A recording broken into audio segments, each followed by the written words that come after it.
सभी छात्र छात्राओं को सुबह का नमस्कार।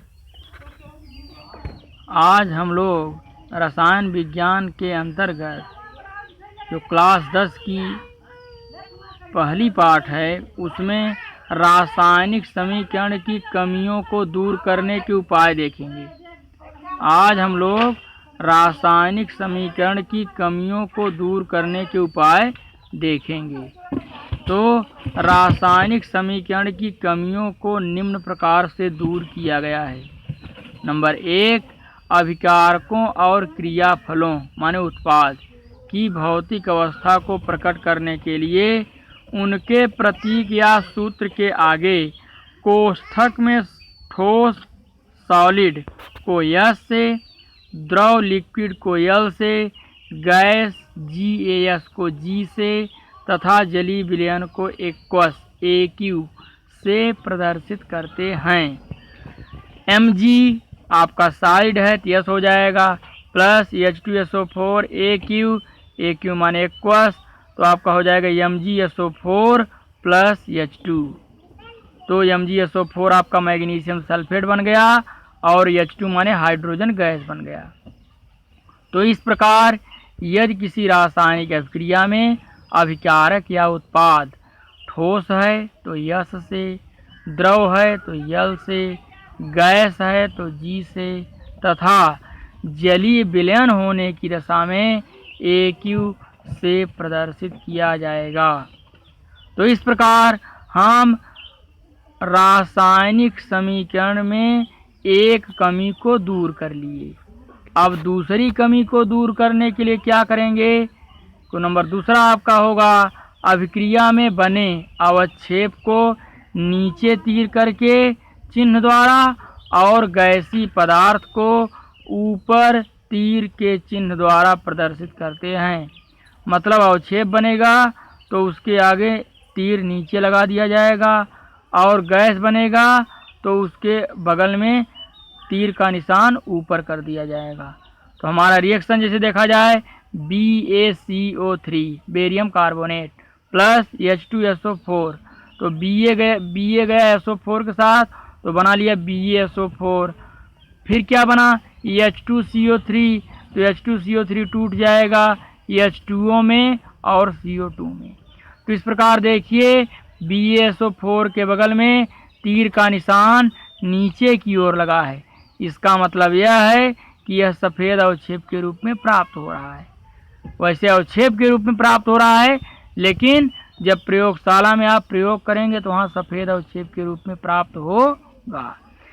फिर नीचे देखते हैं अगर गैस के रूप में है तो कैसे तीर लगाया गया है Zn प्लस H2SO4 तीर के आगे ZnSO4 प्लस H2 तो H2 आपका निकल गया बाहर और जिंक सल्फेट बन गया ZnSO4।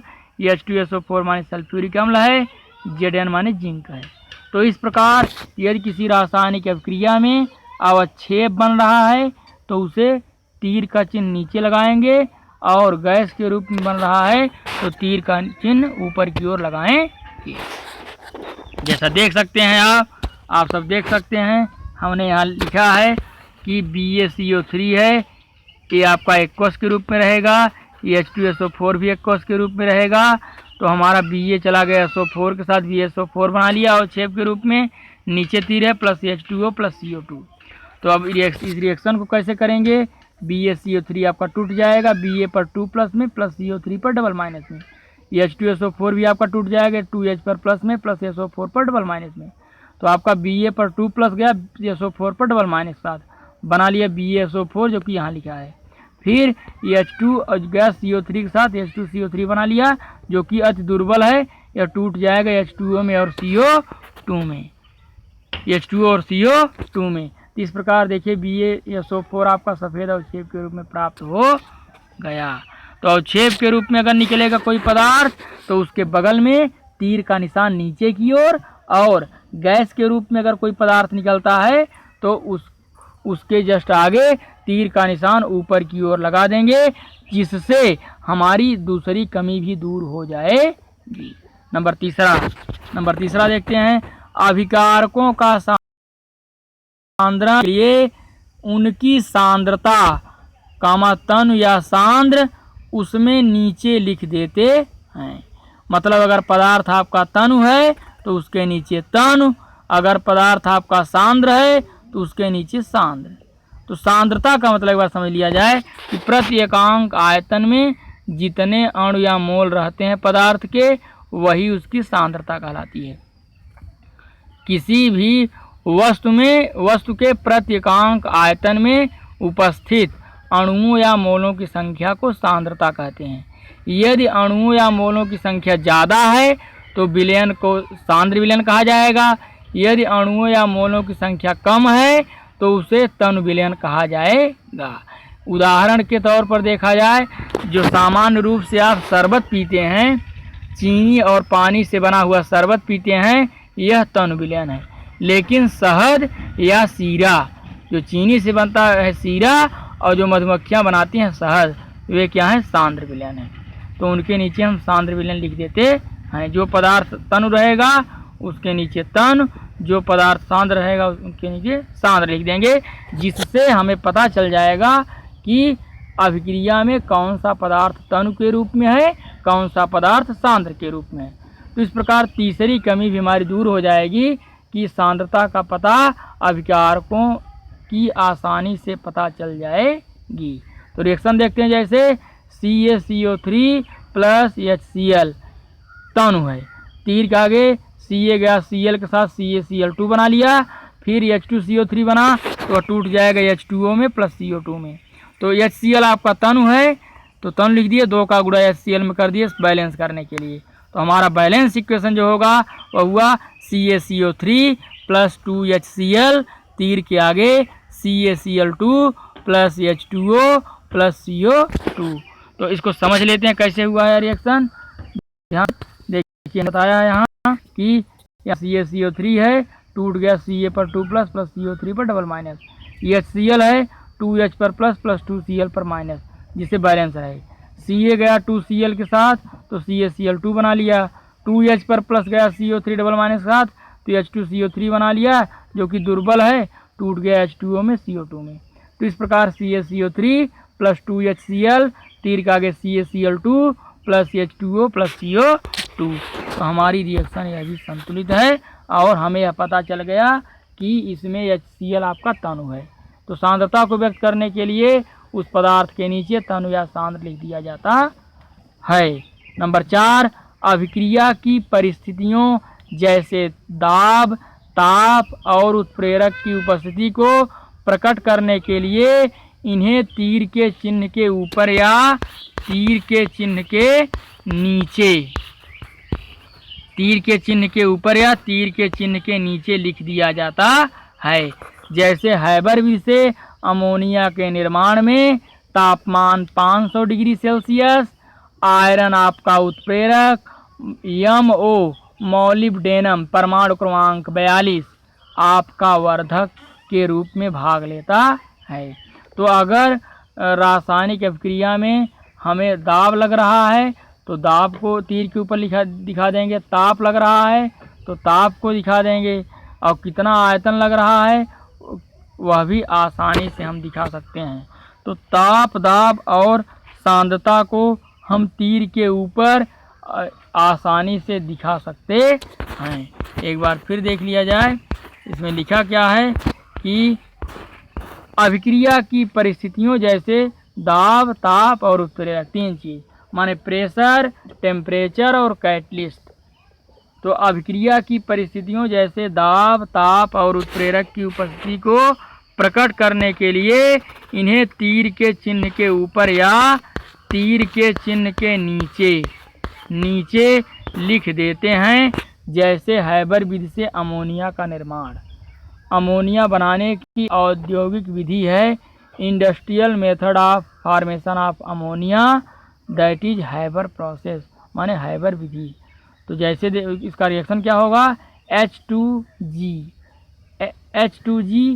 प्लस N2G माने नाइट्रोजन गैस और हाइड्रोजन गैस, 1 भाग नाइट्रोजन 3 भाग हाइड्रोजन ले करके 500 डिग्री सेल्सियस तापमान पर आयरन चूर्ण उत्प्रेरक के रूप में 200 वायुमंडलीय दाब पर मॉलिब्डेनम वर्धक की उपस्थिति में जब हम क्रिया कराते हैं तो अमोनिया गैस 2 भाग में बनता है। 2 भाग अमोनिया गैस बनता है।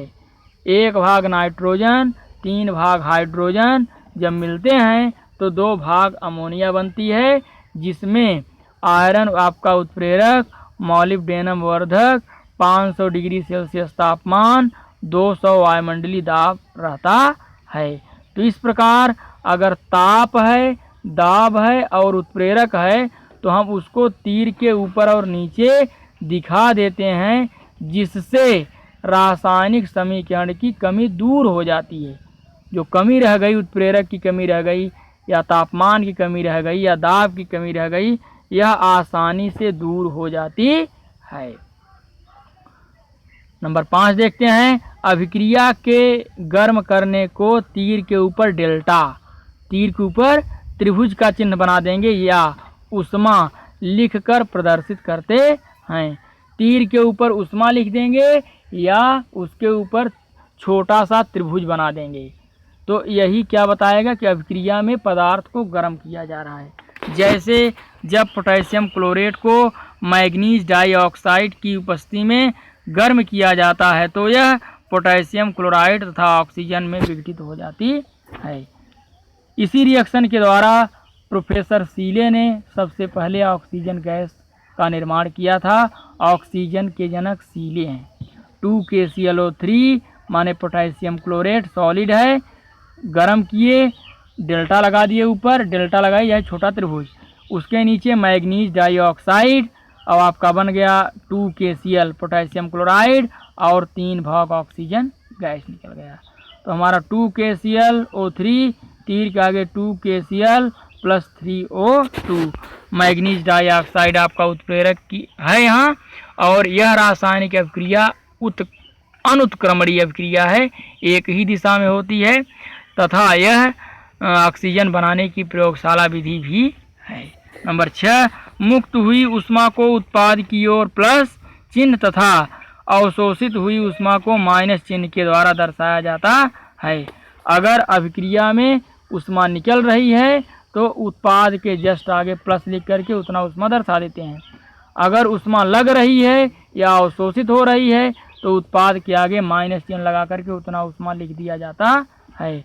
उदाहरण के अनुसार जब कोयले को जलाया जाता है तो कार्बन डाइऑक्साइड गैस बनती है और 94 किलो कैलोरी ऊष्मा प्राप्त होती है। CS माने कोयला आपका ठोस है प्लस ऑक्सीजन गैस है, तीर लगाए CO2 बन गया गैस प्लस 94 किलो कैलोरी। इसी प्रकार कार्बन आपका सॉलिड माने कोयला आपका सॉलिड है या कोक आपका सॉलिड है, इसमें हम क्या मिलाए, सल्फर मिला दिए 2S माने 2 का गुणा हुआ है और सल्फर आपका ठोस है तो बन गया carbon disulphide liquid, carbon disulphide liquid. और हमें क्या मिला, माइनस माने हमें क्या कितना ऊष्मा लगानी पड़ी इसमें, 22 किलो कैलोरी।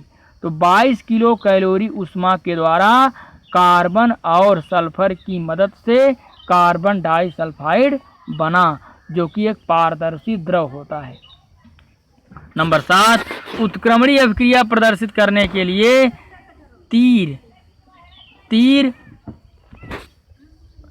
मतलब तीर के स्थान पर क्या लिखें, डबल हेडेड एरो माने 2 मुंह वाले तीर लगा देंगे।